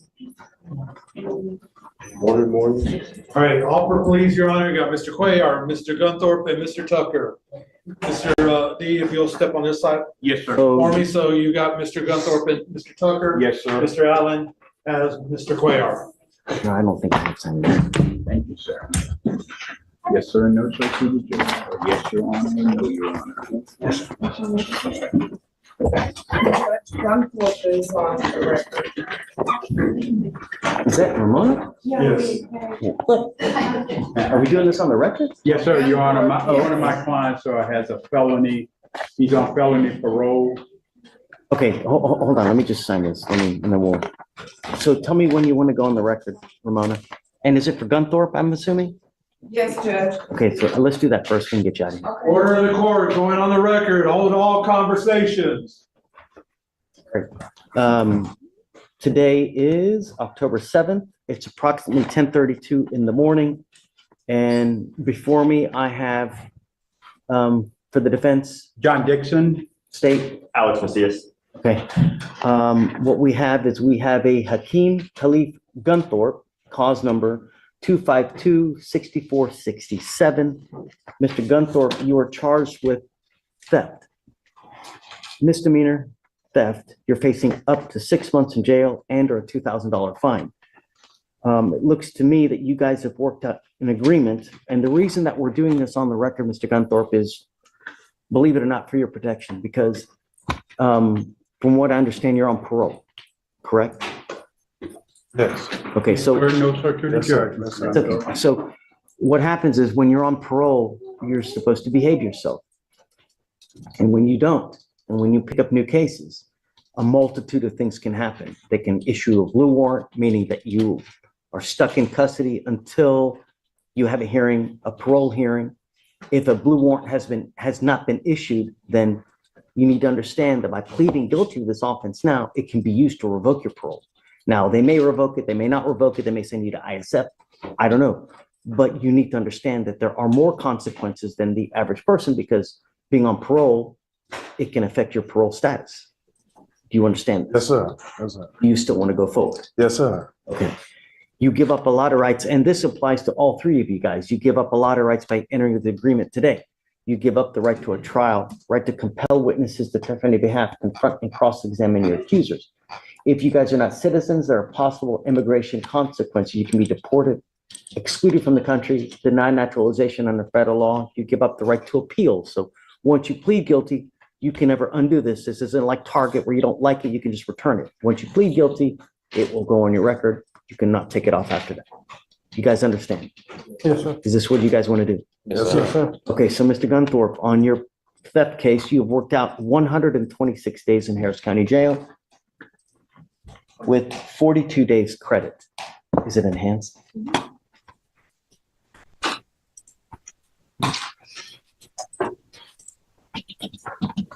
It's alleged here that you had a prior unauthorized use of a motor vehicle out of the 338th Judicial District Court. Is this true or untrue? All right, how do you plead to the offense? Guilty. I will find you guilty. I will sentence you to the agreement, sentence you to 126 days in jail, give you credit for the 42 days that you've done. The enhancement is true. Good luck to you, Mr. Gunthorpe. Okay, off the record. Thank you, Your Honor. Okay, now, Mr. Cuellar, are you on probation or parole at this time? Parole. Oh, I guess we're gonna do this one on the record too. Is he your client? Mine, Your Honor. This one's mine, yeah. Okay, that's right. You also need to understand that by being on parole, this is Cuellar. Yeah. Do you want to do this on the record? Yes, Your Honor. Are you back on, Ramona? Yeah. Okay, so in Mr. Marco Antonio Cuellar's case, cause number 252-6210, he is charged with misdemeanor theft as well. You're facing up to 6 months in jail and or a $2,000 fine. He has advised us that he is also on parole as well. Did you say a blue warrant in this case has actually been issued though? He's right? currently on hold. Okay. He has parole right now, Your Honor. Now, for purposes of the record, can you identify yourself? Alan Williams for the defense. And Alex Macias for the state. Right. All right, so you've been advised of your rights, Mr. Cuellar. Did you want to, how do you plead in this offense? Guilty or not guilty? Guilty, Your Honor. I will find you guilty and I will sentence you to 30 days in jail. I'll give you credit for the 2 days that you've done.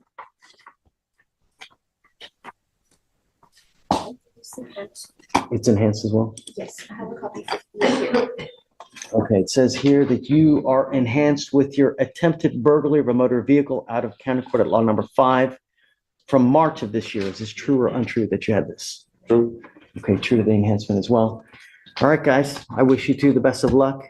And lastly, you are Mr. Tucker. Yes, sir. Mr. Tucker, you're charged with assault of a family member. You're facing up to a year in jail and or a $4,000 fine. And you have worked out an agreement. They're offering you 3 days in jail, credit for the 44 days that you've done. Yes, sir. You need to understand that there comes with this, though, an affirmative finding of family violence. What that means is that you can never own a gun or ammunition as a result of this plea bargain. You pick up a gun, that in and of itself is a Class A misdemeanor, punishable by up to a year. Yes, sir. Knowing this, do you still want to go forward with this? Yes, sir. All right, how do you plead to the assault, sir? Guilty. I will find you guilty, sentence you to the time. If there are any enhancements in your case, they will be abandoned. Guys, best of luck to you. Thank you. All right, go ahead and go right through that door for me. Thank you. Thank you so much, Ramona. What if you can create your own website by setting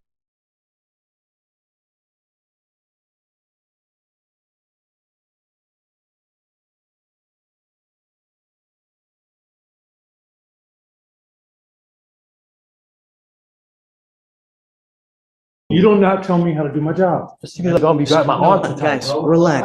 relax. Relax.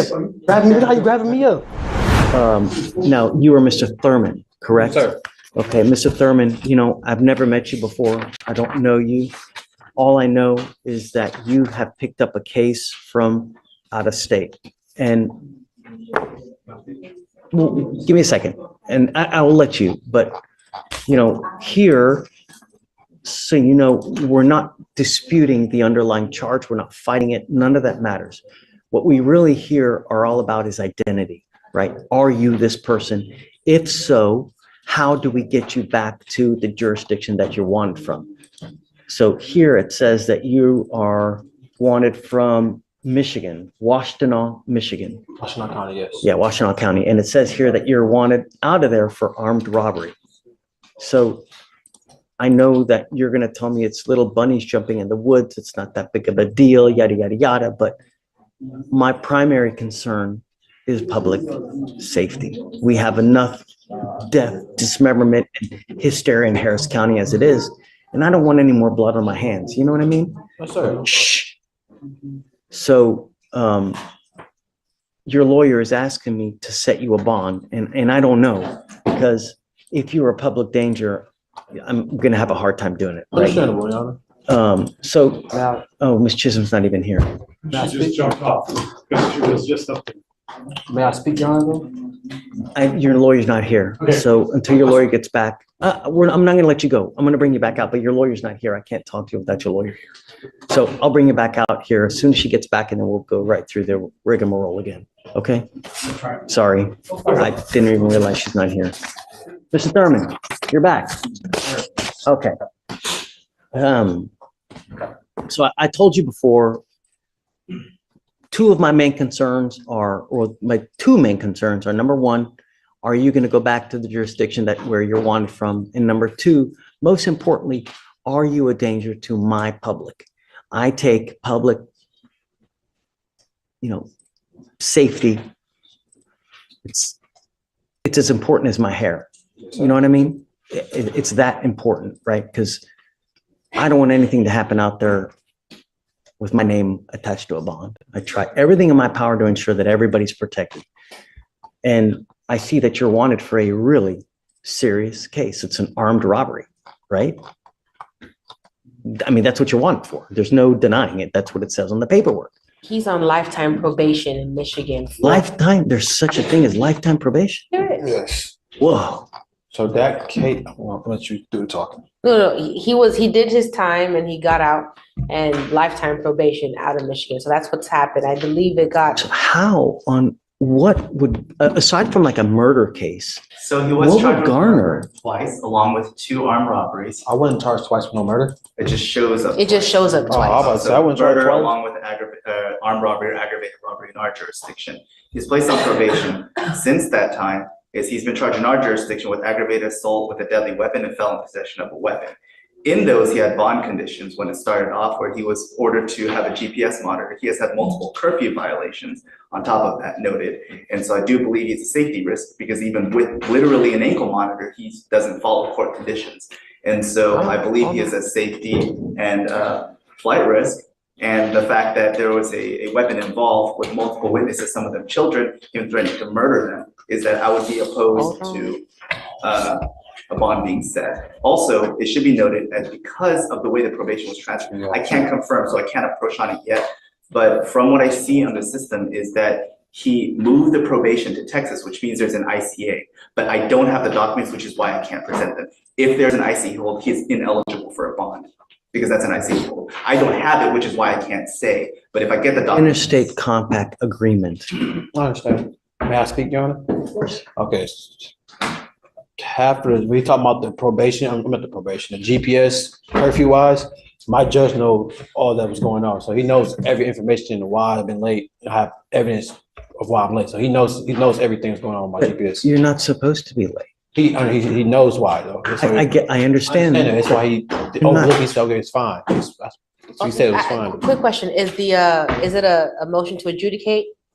Well, no, it's still an open case. It's not under probation, but you're just asking if they do a bond violation report. They did on November 1st, 2024. They filed a motion to revoke. Oh, so it's recent. It's very recent. So they've not this month. heard, okay, and then so there's not been a hearing on that yet, right? No, but that's even after they amended the order. Also, he has further bond violation reports on December 18, 2023, another one on November 28, 2023, and that's after they amended it twice.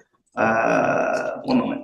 So he seems to be agreeing with this. So the fact that he has 3 violations on top of having lifetime probation and a possible ICA, obviously, I'm still opposed for him. Why are you on lifetime probation? That's the way they set it up as. I took the plea deal. What are you on probation for? The armed robbery conspiracy committing armed robbery. I did 5.5 years. Came home off lifetime probation. And to continue what I'm saying, sound a threat to, a flight risk. I can't be a flight risk. Every court that they set, I came every single time. Every court that Michigan have set, I flew out there every single time. I knew I was getting locked up Monday. They told me that Thursday. I still showed up to court and got locked up. So there's no flight risk in this whatsoever if I've been showing up every single time. And you may be showing up, but at the end of the day, you continue to do what you want to do without regard to bond conditions. And what do you mean by that, Your Honor? Meaning that they put you a GPS monitor, and they give you a curfew. Yes. And you don't abide by the curfew. I was working, Your Honor. That's why the judge has extended, because they had my probation curfew time at us. I forgot what time it had as. But I had started my new job because I came, got locked up, lost my other job. He said, okay, the violation he's talking about, I came into court and talked to the judge, and he extended my curfew. He was like, okay, you've been working. I said, yes, I have documentation of new work. So I'll show all my documentation, and he said, okay. So the stuff he's mentioning violations for, they're already been taken care of. So he's not stating that either. He said 2023 is, obviously I'm still free, right or wrong. I'm still free. That means he's seen all the paperwork. Obviously, I came with legit paperwork. And that's kind of where I was coming from at it. If it's a lifetime probation and it's curfew violations that he's still out, my speculation would be that he was able to make an explanation to the judge, and that's why he's not been revoked. So he's still here. As to the underlying charge, it's still a charge and that's what it is. Like he said, he turned himself in on Thursday knowing that he was going to get arrested and held. And so I'm sure that Michigan it's a probation violation because of the underlying charges. And plus, that's where that MRP is probably coming from. I believe he's proven time and time again that he's gone to Michigan, taking care of what he needs to take care of, and he will still be here he's been on bond on the underlying case for about a year. Your Honor, he's not been locked up this whole time up until this recent arrest. So, and at this point in time, this is really just for since we don't have proof of an ICA, if the judge is willing to set a bond, how much that would be, if there's a willingness to set a bond. Let me read this to you. Yes, Judge. Okay. Texas Code of Criminal Procedure 17.03, NLR, out of state Michigan, armed robbery, armed robbery with a conspiracy, 2021. Probation transferred to Texas 3/20/21. Concurrently charged with murder, which was dismissed. No holds. Defendant is not indigent, and defendant is alleged to have gone to complaining witness's home and pointed a gun at complaining witness and complaining witness's 3 children, because one of the complaining witness's children was involved in a dispute with defendant's sister at the child's school. Defendant threatened to kill, quote unquote, everyone in the home. Defendant then left complaining witness's home and came back with defendant's father, both ready to fight complaining witness and complaining witness's wife. That's the aggravated assault that we have now. So, knowing that you're on lifetime probation for a very serious case, you know that you're supposed to be out there with a halo over your head. And yet you pick up an aggravated assault with a deadly weapon where allegedly a gun is pointed at kids. I mean, the way your mannerisms. I would say something, Your Honor, that's why. But don't, though. You have this open case. Understandable. Everything they can say, they can use it against you. My concern is public safety, man. And you got to understand that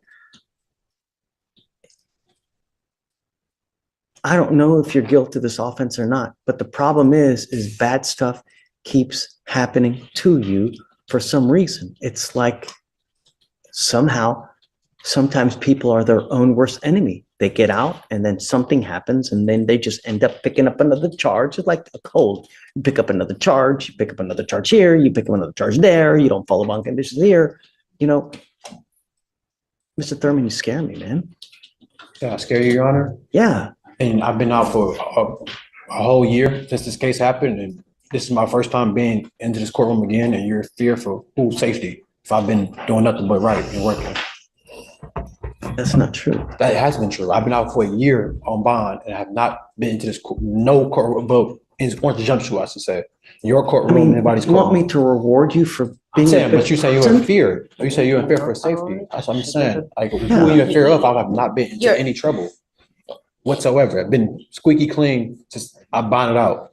And Your Honor, to You your, don't get rewarded for being a good person out there. You know what I mean? I You're understand. supposed to be like that anyways. I understand that wholeheartedly, Your Honor.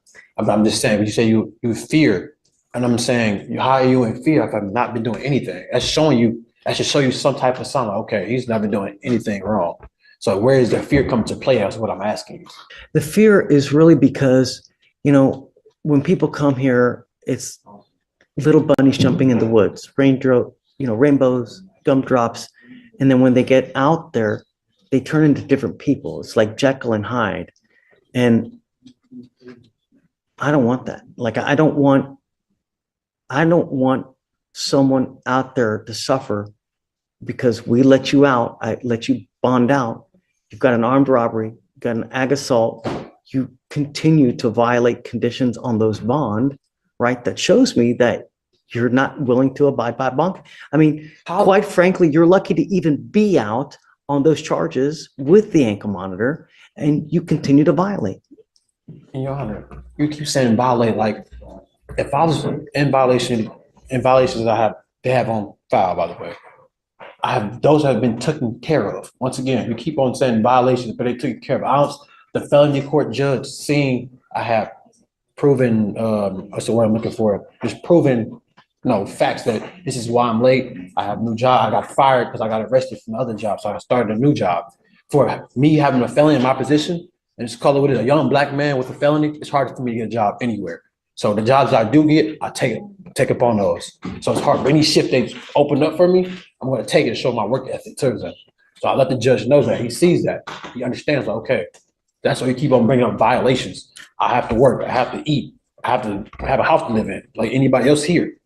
So you keep on bringing that up. I'll keep saying, I already talked to the judge about it. He granted it already. He let it go. That's why I'm still free to this day. Well, was free to this day. And you keep bringing that up. You saying threat to your fear, which is understandable. Everybody gonna have fear, but I have not been into any trouble. I've been working. I've been working for a whole year. I've been on my P's and Q's. And like you said, the police report that you're reading, sir, the case is still open, so I can't really speak on it. I'm pretty say much, but it's a lot more to what you're just reading on that police report. It's always gonna be video cameras and house ring cameras, body footage. It's gonna be a lot more other things that you're not gonna be able to read off a police report, which is understandable. Just too much blood, Mr. Thurman. I'm sorry. I can't set you on. It's just too much. I'm sorry.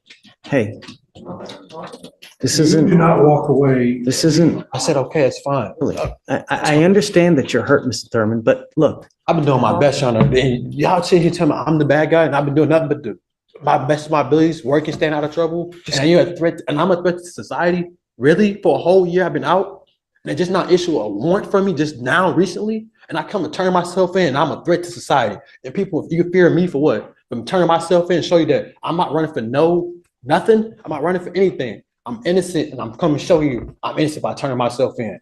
But y'all a threat. You can let go of me, sir. Stop. You can let go of me. You do not tell me how to do my job. You can let go of me. You grab my arm too tight. Guys, relax. I'm too tight. All I said, grab me. Look how you grabbing me up. Back up. Look how they grab me. I said you let me go a little bit. You gotta calm down. I'm calm. I just asked him a question. I asked him why she let me go a little bit, sir. That's all I said. Open the door. That's all I said. When you make somebody cuss you out, you think? You said I'm all tight. You just look. You know. So he already waived, so if He did. holds it, then it. Just, I can't. I'll go talk to him, but once again, Judge, understandably, I think I know that he's frustrated. I believe. I understand. I get it. And I would be too, but I can't. That's just too much blood.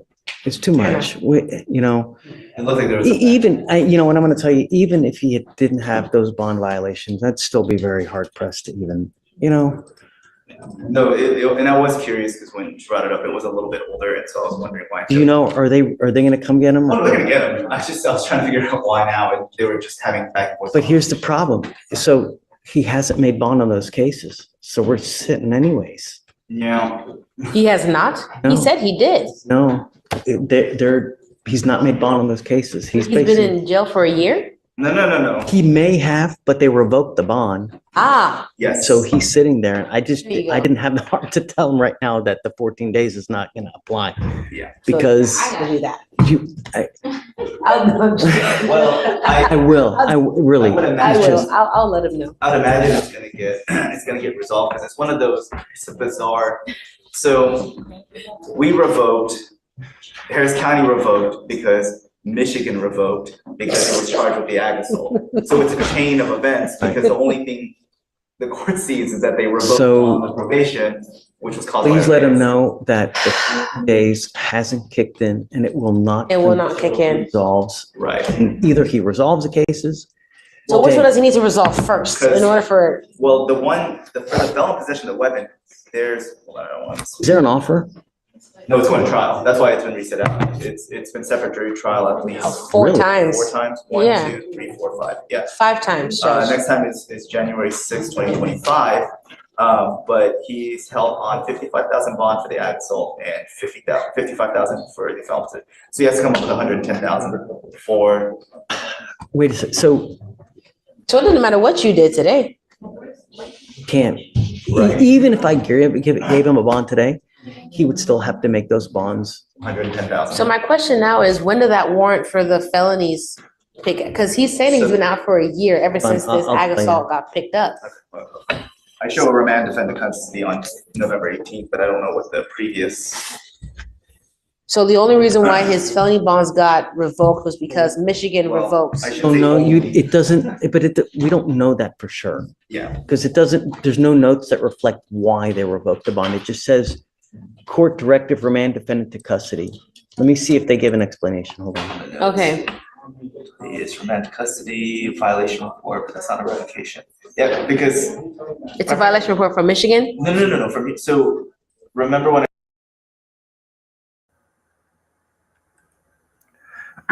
Well, that's it for today, everybody. I broadcast every day at 3:00 p.m. Central Time, 4:00 Eastern Time. I want to welcome all the new subscribers to this channel. Welcome, and I hope that you're enjoying this content. If you are not a subscriber to this channel and you are enjoying this court content, please do me a big, huge favor and subscribe to this channel. And let's get this channel off the ground. Let's let it grow. You all have a wonderful evening. Ta-ta and ciao-ciao. I will see you guys tomorrow. Have a good rest of your evening.